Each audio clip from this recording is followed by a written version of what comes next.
The Blockbuster had been empty since 2008 until Jeff broke in and declared, "This is the perfect place to bathe the Jersey Devil." He said it like someone making a profound discovery, standing in the dusty ruins of forgotten DVDs and expired junior mints. Jeff the Demon, local nuisance, professional menace, and self-proclaimed cryptid stylist to the stars, had decided that the world needed a paranormal grooming salon.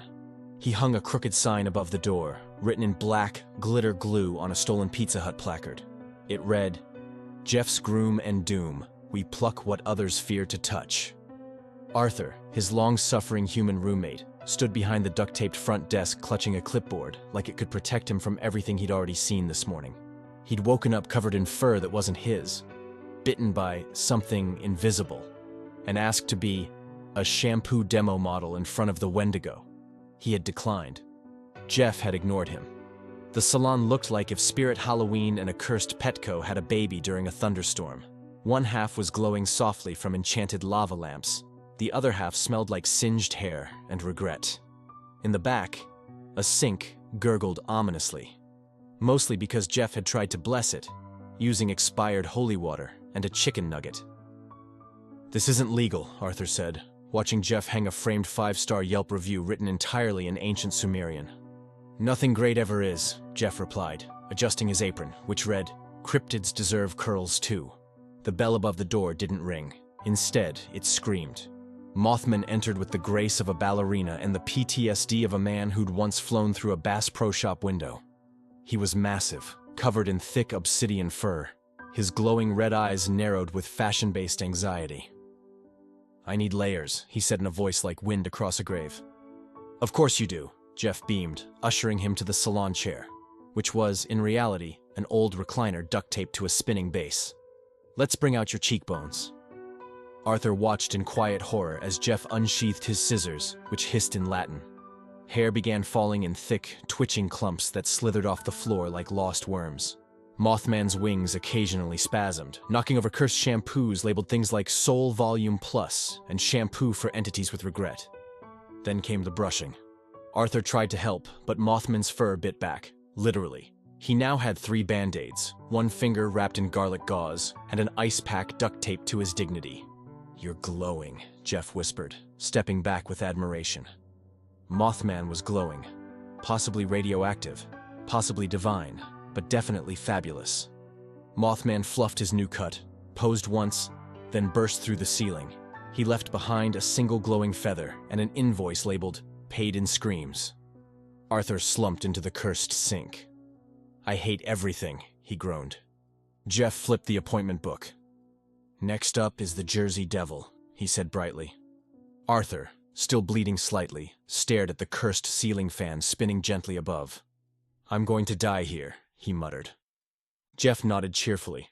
"Probably, but your hair will look amazing."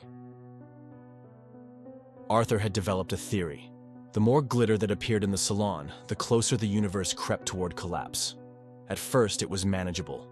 Just some shimmering hair on the sink drain and maybe a cursed loofah that hummed at night. But now? Now the floor sparkled like a dragon's hoard. The air smelled faintly of ozone and hairspray, and Jeff was humming along to a mixtape titled Songs to Style Cryptids 2, Volume Screaming. He was also wearing goggles. That worried Arthur.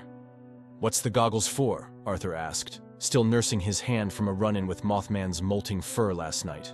Jeff didn't look up from the bucket of dye that was very clearly smoking. "For the Jersey Devil. He wants to look like he eats influencers for brunch, but in an approachable way." Before Arthur could reply, the front door exploded. Not opened, exploded. A fireball belched inward, scorching the "customer is always screaming" welcome mat. Through the smoke trotted the Jersey Devil, all leathery wings, cloven hooves, and the kind of attitude that came from being misidentified as a kangaroo by New Jersey newspapers for a century. "Where's the wine?" the devil snapped, tossing a half-empty bag of marshmallows at Arthur. "I was promised emotional support snacks." Jeff handed him a Capri Sun with a flaming straw. "Strawberry dragon fruit," Jeff said. "Limited edition, just like your cheekbones." The devil blinked, then smiled, revealing a mouth full of teeth better suited for a paper shredder. Jeff got to work. The The Jersey Devil was high maintenance, even by cryptid standards. He demanded a ring light, a fog machine, and a selection of hair inspo photos, all printed from Pinterest and soaked in blood. The balayage process began with Jeff, whispering to the dye to calm down, and strapping Arthur to a standing ring of salt in case the color tried to possess someone again. Arthur's eyes watered from the fumes. "Is the dye sentient now?" he asked. "It's only a little cursed," Jeff muttered, slathering it onto the devil's hair with a brush made from fallen angel feathers. Besides, the last batch gained consciousness and went to cosmetology school. We're legally fine. The process was messy. Smoke filled the air. The walls hummed. At one point, the shampoo began boiling. The devil screamed, not from pain, but from excitement, as his mane turned from soot gray to fiery auburn, each strand gleaming like molten lava. Arthur tried to mop, but the mop caught fire and begged for death. Meanwhile, 2 new clients walked in. The Loveland Frogman, requesting scale exfoliation. The Flatwoods Monster, asking for whatever's trending with pod people this season. Both took one look at the devil in the chair, surrounded by enchanted mirrors and wailing spirits, and backed away slowly. The Frogman slipped on a glowing clump of Mothman fuzz and croaked an apology. The Flatwoods Monster hissed something about vibe misalignment and left through a wall. Arthur, holding a smoke detector that was crying blood, looked at Jeff. "This is gonna kill us." Jeff tilted the devil's chair back and squinted at his reflection. Worth it. As the Jersey Devil posed dramatically, tossing his now glamorous mane with enough force to knock over a shelf of haunted combs, he turned to Jeff and said, "You have my loyalty, and the promise that when I reign over New Jersey, you get 2 free passes to 6 Flags." He then flapped through the roof, trailing glitter and singed coupons. Arthur sat down on the floor. "We need to shut this place down." Jeff opened the appointment book. "Bigfoot wants a full-body wax. Tomorrow." Arthur whimpered. Somewhere in the distance, a smoke alarm screamed like a banshee. Somewhere closer. Jeff grinned. By the time Bigfoot arrived, the salon had been condemned twice and blessed 0 times. The cursed sink had started whispering in Latin. The ghost that lived in the hairdryer was demanding a 401k, and Arthur had stopped reacting to things entirely. He now sat in a lawn chair in the corner, sipping lukewarm coffee from a mug that read, "World's #1 trauma magnet." The door groaned open like it didn't want to be part of this anymore. Bigfoot ducked inside. He was enormous, towering, majestic, covered in what could only be described as prehistoric carpet insulation fused with forest debris and several terrified raccoons. His footsteps left muddy craters in the floor, and his beard had twigs older than the Constitution. "I need the works," Bigfoot rumbled. Jeff clasped his hands like a man meeting royalty. "Of course you do. You deserve to sparkle." "I want to be smooth," Bigfoot added. "Like a dolphin, but respected." Arthur made a soft, choking sound. Jeff pulled out a jar of something that looked like caramel but glowed like uranium. "This is Ultra Inferno wax, blessed by a monk, cursed by a barista. It's exfoliating and spiritually destabilizing."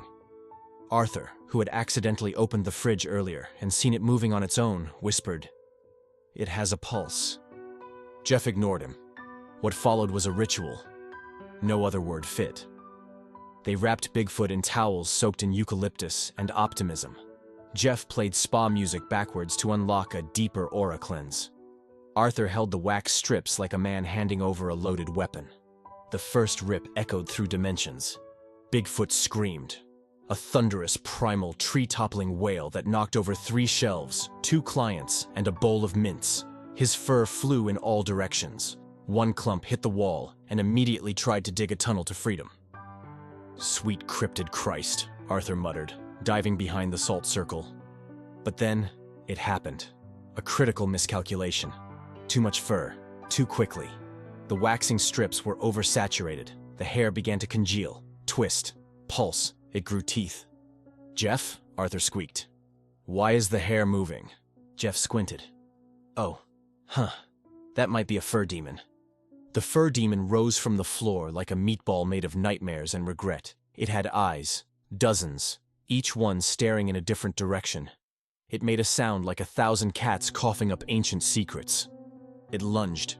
Jeff acted fast. "Arthur, get the emergency glitter." "What glitter?" "The holy one.